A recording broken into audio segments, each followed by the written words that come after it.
Nigerian Cybercrimes Prohibition, Prevention and Amendment Act 2024, signed into law on February 28, 2024, aims to strengthen the legal framework for combating cybercrimes in the country, particularly in response to evolving threats. Nigeria Today is dwelling on insights and discussions on the rapidly evolving landscape of digital diplomacy. And if you must know, a seminar on anticipatory cyber and digital diplomacy by the Ministry of Foreign Affairs held, and it gathered experts and policymakers to discuss the critical role of digital diplomacy in shaping Nigeria's foreign policy and national interests.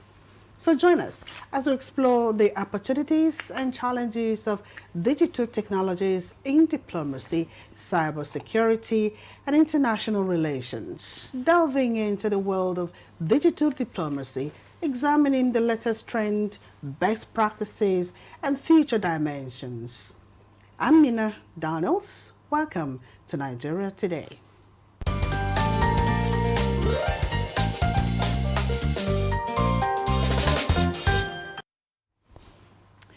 Of course, with me in the studio to expand the discourse on this very topic is none other but the very best of cybersecurity experts in Africa.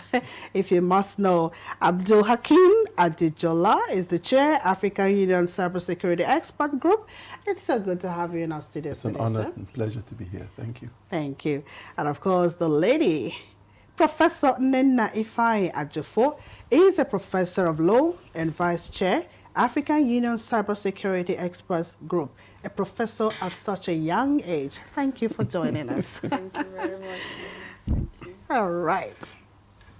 So first things first, what's the takeaway from this anticipatory cyber and digital diplomacy seminar currently ongoing, Professor? Okay, let me start by trying to define what they are. First of all, let's go with cyber diplomacy. Cyber diplomacy is about the behavior of nation states in cyberspace. Okay. Digital diplomacy is about how a nation state or its foreign ministry and embassies utilize the digital platforms, for example, social media, email, things like that. And then to wrap this all up, you have anticipatory diplomacy, which is not only about the things that we see coming above, beyond the horizon, but actually their impacts. So many of them are quite disruptive in nature. So for example, you have AI, you have quantum, you have now 6G, 7G, you even have drones, and of course a whole set of technologies we know nothing about yet. So the idea is that at least in terms of the relationships between nation states, you as a nation state need to start thinking ahead, proactive, thinking forward, what's coming, and how is that going to affect the balance and nature of the relationships with other states around the world. Oh, awesome. Professor, how do you actually describe the state of cybersecurity in Nigeria? I mean, in terms of strengths, gaps, and emerging trends. Thank you. And, you know, that adds so much value in terms of Mr. Dijola's explanation, particularly when you think of it in anticipatory term. Africa, so to say, when we look at the place of Nigeria, we always look at it, you know, Nigeria as a giant. And in terms of cybersecurity, it cuts across various issues. In terms of threats, the threats you find in Nigeria are similarly the threats you would find anywhere else or anywhere else in Africa. You know, ransomware attacks, hacking, identity theft, and in diplomacy terms, we're seeing a lot of cyber espionage that is ongoing. But it's a question of how we are addressing these issues. And I will talk about it from a positive perspective because of Mr. Adejola, who is sitting right here before me. Nigeria is one of the few African countries that has a cybersecurity strategy. He chaired the process of the development of the cybersecurity strategy. Awesome. Yes, we have a Cybercrime Act. In as much as we've had challenges with the Act, following the ECOWAS ruling in 2020, that Act has gone through a process of revision with the Ministry of Justice heading that process. But that doesn't mean there are no challenges. We still have infrastructure challenges. And I'm very excited about the seminar today because one of it, in terms of addressing the challenges, but of course the positives as well, is Nigeria's place in the international forum. You cannot discuss cybersecurity without the value of diplomacy. And Nigeria has been at the forefront. And at the Cybercrime Convention process, Nigeria was vice chair of that process, which shows a positive in terms of looking at it from the gaps, but also the value that we've used cybersecurity to add in terms of our image. The other challenge I see so much that is not so much talked about is research and development. I think it's about time that Nigerian universities rise up to fill that place in terms of policies, in terms of cybersecurity, policies, but also infrastructure in terms of the courses we teach in the Nigerian universities. Okay, I'm still stuck here with you, Professor. What role do you actually envision for digital diplomacy in Nigeria's foreign policy, and how can it enhance the country's global influence? If I can say that in one sentence, it will be championing the voice of Africa as a role. Regionally, sub-regionally, even ECOWAS, for example, I think Nigeria is best placed to fill that role. I say this because in those international forums, when you talk about internationally, Africa, so much as the global south, is usually sort of seen as behind. You find that the global north will make decisions. The EU will take the forefront in making decisions. China, Russia. We tend to sometimes agree with them rather than being the pivotal voices. And so I would say that when I look at the processes that have happened, like the open-ended working group on ICT security, the Cybercrime Convention process, there's usually an Africa group. Nigeria has led that group so many times. So that's why I said in one sentence, I can say championing African voice in terms of... Okay, let me come to Chair Abdul Hakim. Talking about our position in the scheme of things, you know, currently the International Telecommunications Union places Nigeria at tier 3 of its global cybersecurity index, signaling actually a rise in digital access, but insufficient, you know, integration and in cyber security across systems. Where does this leave us? It leaves us with a lot of work to do.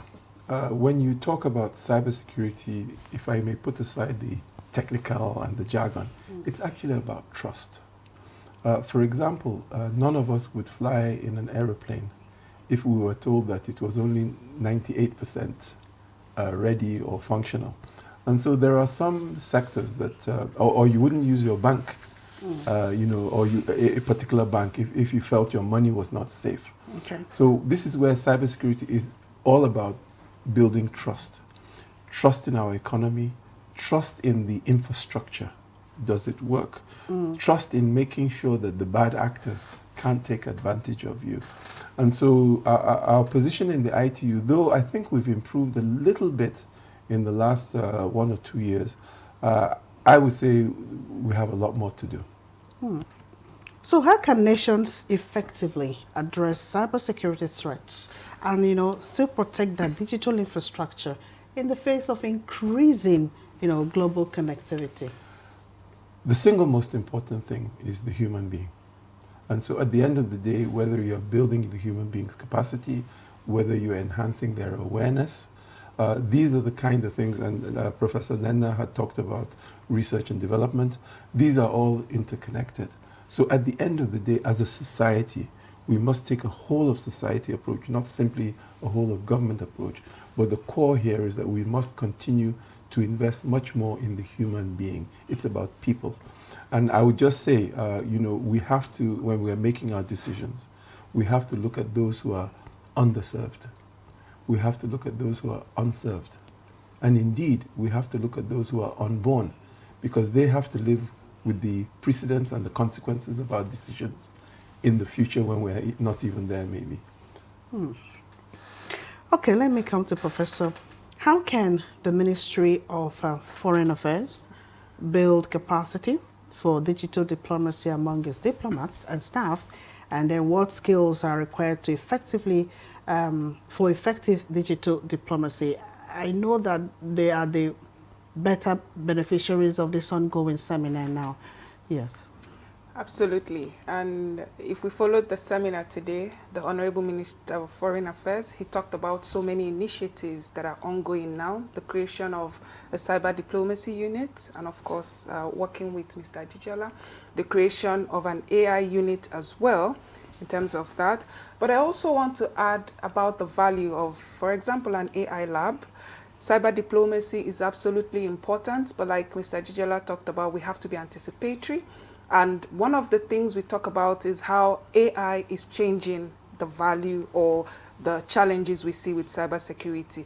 The other thing to think about is creating a strategy, a cyber diplomacy strategy that tells you word for word the approach is to how we want to approach diplomacy in a digital age. And as well as the creation and thinking of a strategy for international cooperation, because of course cybersecurity is not tied to one geographically proximate location. In terms of the skills that are needed, I think we must think about cyber literacy, digital literacy for diplomats, and it's not just about understanding computers. You may understand computers, but of course in diplomatic terms, how about having conversations that move beyond traditional diplomacy? How about diplomatic automation? But it's also important to think about a curricula that fits into the reality of what is to be anticipated. AI, quantum computing, Mr. Dijola talked about 7G, 6G. So we must think about changing the curricula as well. It is also about understanding what cyber norms are, what cyber governance means, what it means for states to have responsible behavior in cyberspace. If you look at the Nigerian crime, for example, and how we approach cybercrime, how do we represent that outside? But it's also about involvement. We may have these skills, but then if we are not exporting the skills, then it's as if it's an exercise in futility. And I think that's where we need to build capacity in terms of infrastructure, in terms of funds. Charity begins at home. Yes. Okay, what opportunities and challenges arise from international cooperation in digital diplomacy, and how can countries like Nigeria work together, with others to address shared concerns? A number of times we keep hearing stories about, people being arrested for cybercrimes and all of that. How can, countries team up to attack this problem? Absolutely. And I said earlier that cybersecurity is not tied to one geographically proximate location.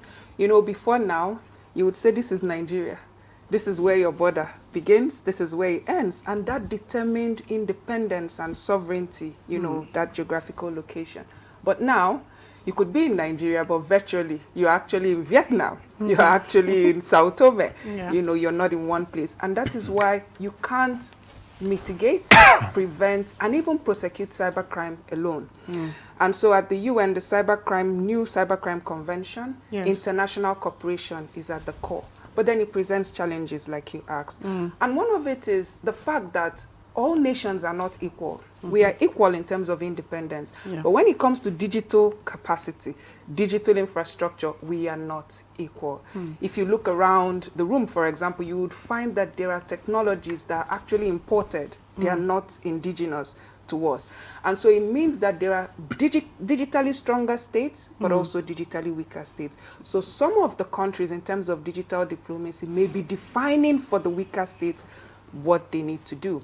In terms of international cooperation as well, we're having a lot of capacity building, and some of the foreign countries may actually be dictating what we need to do. So we must speak as a common voice, even in terms of cooperation. When we engage with international actors, international organizations, we must move with a common voice to say, this is what is indigenous to us, this is what is culturally acceptable, and this is what we want to define our diplomacy in the digital age.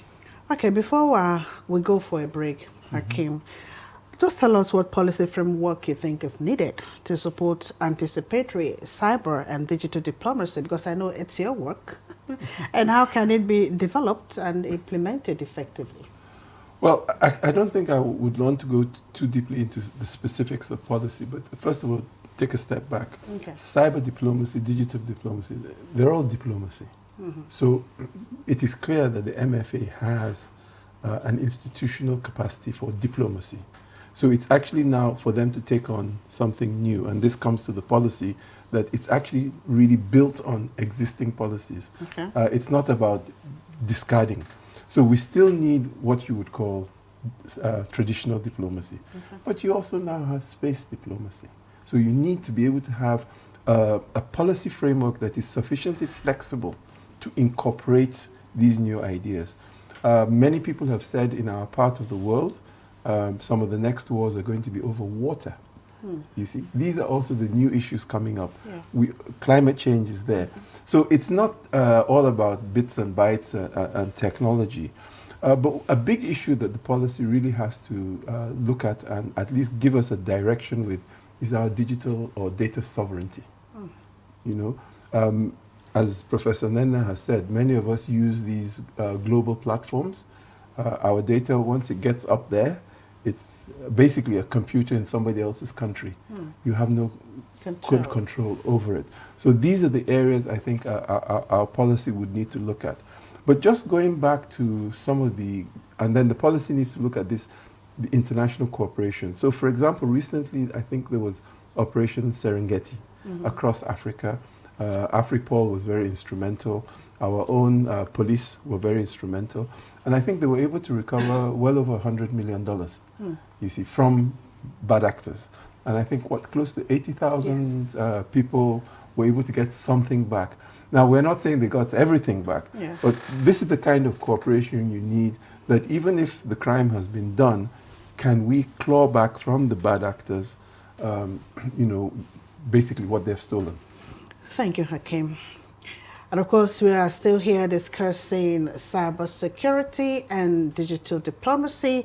And of course, Hakeem and the Professor Nenna is still here with us. But let's take a short break. We'll be right back with more. Stay with us. Of the ruling is also dependent on another aspect or another arm of government. Nowhere in the world will allow under digital economy for banks not to be dispensing domestic currency in that economy. What will make this one different? We want to know what they do as occupation. All of these are attributes that are questions have been designed to investigate. In a few days to come, you see that we are all around their own crannies and everywhere in Nigeria, telling people to cooperate. Welcome to Nigeria Today.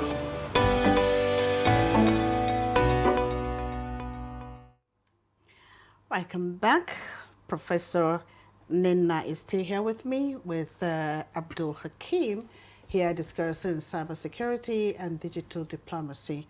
Now, before we went on that break, we talked about the policy framework. But Prof, please quickly tell us, how can nations, work together to establish effective global governance, structures for digital diplomacy, and what role should international organizations actually play in this process?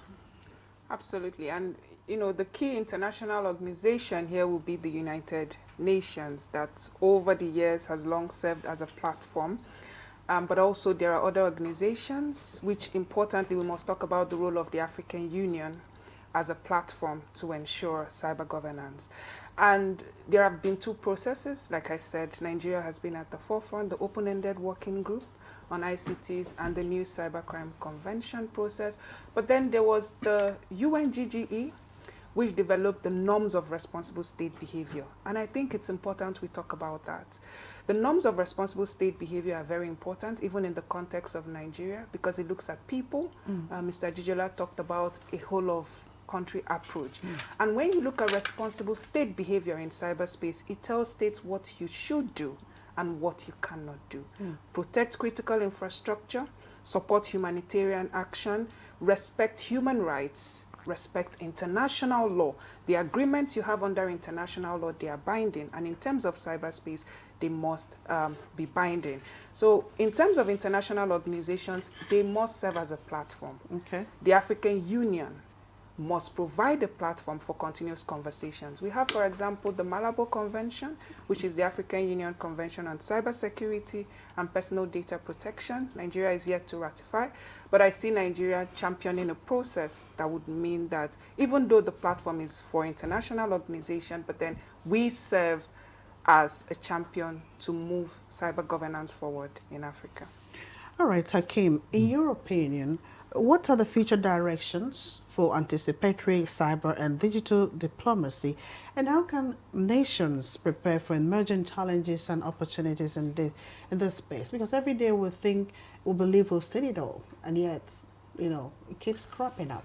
Okay, very quickly, if you permit me, I just want to revisit the norms issue. Our audience needs to understand that norms are soft laws.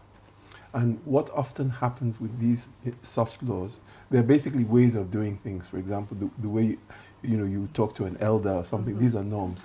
But these soft laws do often evolve into hard international law. We've seen this with the laws of the sea. Okay. They started as norms. We've seen this with laws of outer space. We've seen this with nuclear. So there's no reason not to believe that these norms over time will not evolve.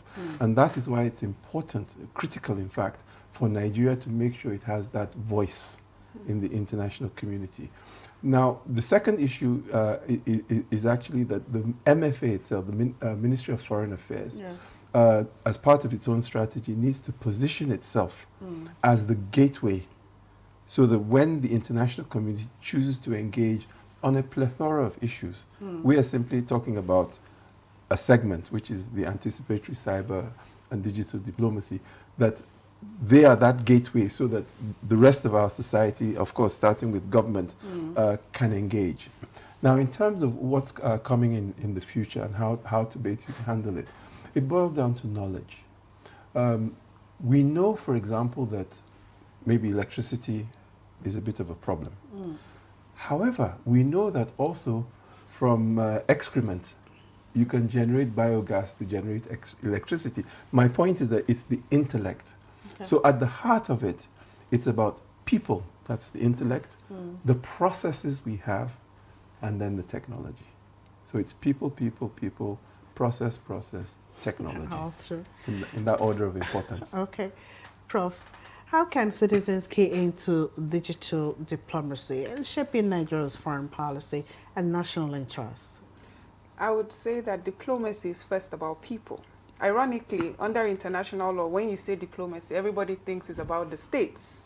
But the first obligation of the state is its citizens. And you heard Jola talk about a whole-of-country approach. And that is something that is not so much talked about. When you talk about cyber governance, we think of national security, we think of Ministry of Foreign Affairs, but it's important to look at it from a people-centered approach, a multi-stakeholder approach, putting citizens first. Whatever we discuss outside of Nigeria, it comes back to our citizens. Whatever decisions we take, it comes back to our citizens. And I think the Ministry of Foreign Affairs must create a platform that allows engagement with Nigerians. You know, what are the priorities for cyber governance? Our citizens should be involved in such processes. Okay. When we create this sort of seminars, I think we should think of our schools. And I think that is the first way. We're talking about curricula, we're talking about cyber governance, we should think of digital literacy from even the primary school age. And I think those sort of curricula then allows us to groom future diplomats. It's not just about working, diplomacy is not just about working in Ministry of Foreign Affairs. I think we're actually doing some conversations here and some diplomatic, mission, if you like so to say, because of course NTA is not just limited to here. So we must understand that diplomacy is not just about forward-facing from the Ministry of Foreign Affairs, but all of us, because we're engaged in platforms, social media, Twitter, X, Instagram, social media, TikTok, sorry.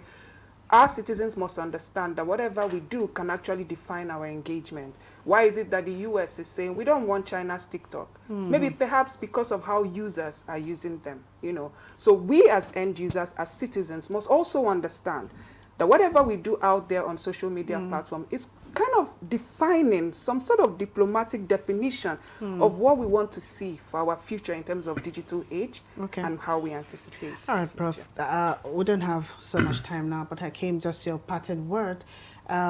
This seminar is still ongoing, and soon as it wraps up, what do you expect to see immediately as a change at the end of this seminar? Quickly, so it's a process, and so I don't necessarily expect to see an immediate change, but what I hope and pray for is that the ministry will embark on the journey So that, whether you call it excellence, whether you call it anticipatory cyber digital diplomacy, is a journey, not a destination.